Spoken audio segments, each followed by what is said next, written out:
Merci de me donner la possibilité d'intervenir à ce septième colloque national, en sachant bien évidemment que j'ai un petit regret de ne pas être en présentiel, mais situation sanitaire oblige.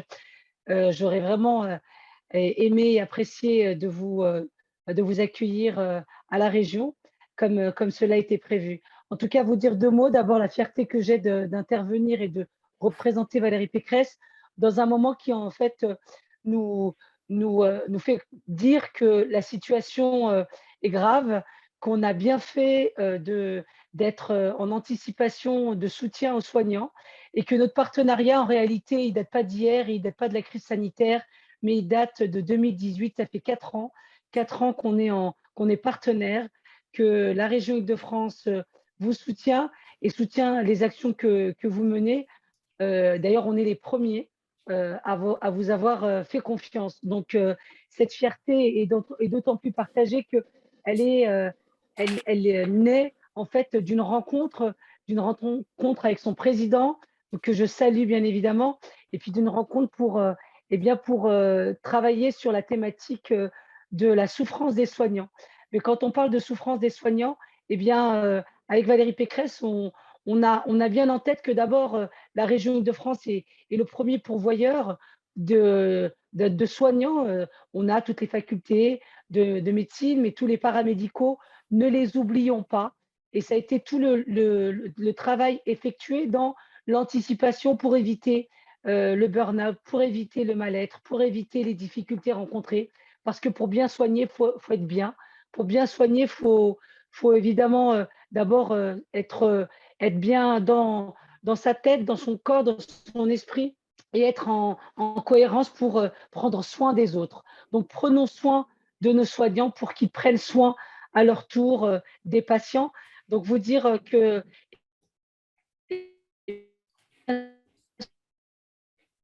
Ça, c'est issu du direct, hein, quand la liaison commence à bugger. On ne m'entend plus là? Si, ça y est, Je c'est peux reparti, continuer? vas-y. Très bien. Je disais que ce partenariat, en plus d'être un partenariat d'amitié, c'est un partenariat financier qui permet de nombreuses actions, notamment les fameuses JAD, les ateliers qui permettent eh bien, de mettre en cohérence et en présentiel tous ces soignants, mais c'est aussi le numéro vert créé, le numéro vert soutenu par la région qui donne cette plateforme et cette possibilité d'avoir une écoute bienveillante. Dire aussi qu'on est fiers aussi d'avoir la première maison des soignants en Île-de-France à Paris, qui a été inaugurée au mois d'août, et tout cela avec le concours et l'appui et le soutien de la région Île-de-France. Enfin, la santé mentale, eh bien, la santé mentale, c'est aussi la santé qu'on apporte aux étudiants. Alors on a deux partenariats, nous, en Île-de-France, on a le partenariat avec SPS, et puis on a aussi, dans cette continuité, le partenariat avec tous les étudiants, que ce soit des étudiants en médecine, mais tous les étudiants en formation sanitaire et sociale, mais aussi les étudiants dans les autres filières, avec des consultations gratuites. On attend que le satellite passe et puis quand il va repasser, il va réattraper Farida. Psychologue. J'ai été coupée encore. Non, c'est bon, bah, tu peux repartir. Le satellite est revenu. Continuer. Non. Alors, bon, j'ai coupé. Je peux continuer. Donc, effectivement, je salue le docteur Éric Henry, aussi Catherine Cornibert, parce que tous les deux font un travail remarquable pour aller chercher les appuis et les financements. Et c'est vrai que la région Île-de-France, eh bien, elle soutient une association, c'est aussi un gage de garantie, un gage de sérieux et un gage aussi pour d'autres partenaires éventuels. Et je sais que tu as reçu d'autres soutiens et d'autres partenariats avec d'autres régions d'ailleurs de France, mais parce que ça a commencé en Île-de-France. Donc la région de France est finalement moteur sur bien des initiatives. Et donc avec cette association et ce colloque qui est un colloque maintenant national, eh bien, c'est une manière de dire que tout se passe aussi en Île-de-France et qu'on a initié de belles choses et de beaux partenariats. L'accompagnement aussi de la région de France pour les soignants, c'est tout le travail qu'on a fait avec Valérie Pécresse sur les conditions de vie des soignants au sein de leur établissement. Et je pense notamment aux salles de repos, qu'on a financées, qu'on a rénovées, qu'on a soutenues.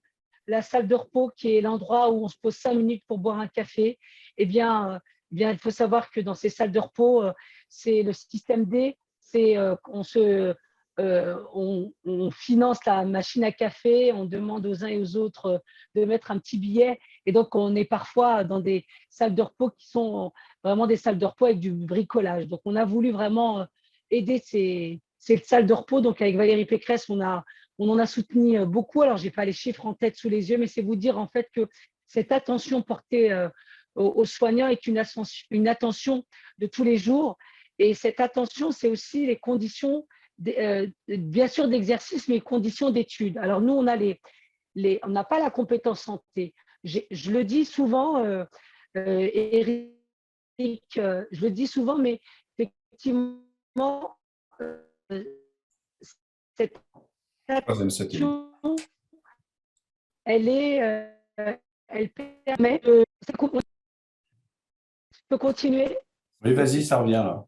Ouais, ça revient, d'accord. Bon, cette attention, c'est aussi une attention portée aux conditions d'études et notamment pour que les jeunes aient des tuteurs de stage dans les hôpitaux, dans les établissements de santé. Et on voit bien que on a des chiffres de défection d'étudiants parce que cette crise sanitaire a malheureusement soit permis aussi à susciter des vocations ou alors elle a entraîné aussi des défections. Donc soyons vigilants pour aider nos soignants, pour être à l'écoute. Et ce numéro vert, cette maison des soignants, ces ateliers JAD et toutes les initiatives qui sont prises par l'association SPS, par son président que je voudrais encore pour la troisième fois saluer, eh bien ça permet évidemment d'aller vers et de tendre la main. Tendre la main dans un moment où on est encore sur une 7e vague et la santé est la première de nos libertés. Et cette santé qui est la base de tout, la base on a bien vu que cette crise sanitaire a montré comment la santé est le point d'orgue de toutes les politiques publiques. Eh bien, cette association, je voudrais la saluer encore une fois et lui dire qu'elle peut compter sur le soutien indéfectible de Valérie Pécresse et de la région Île-de-France et que l'amélioration de la qualité de vie de nos professionnels de santé est l'une de nos priorités.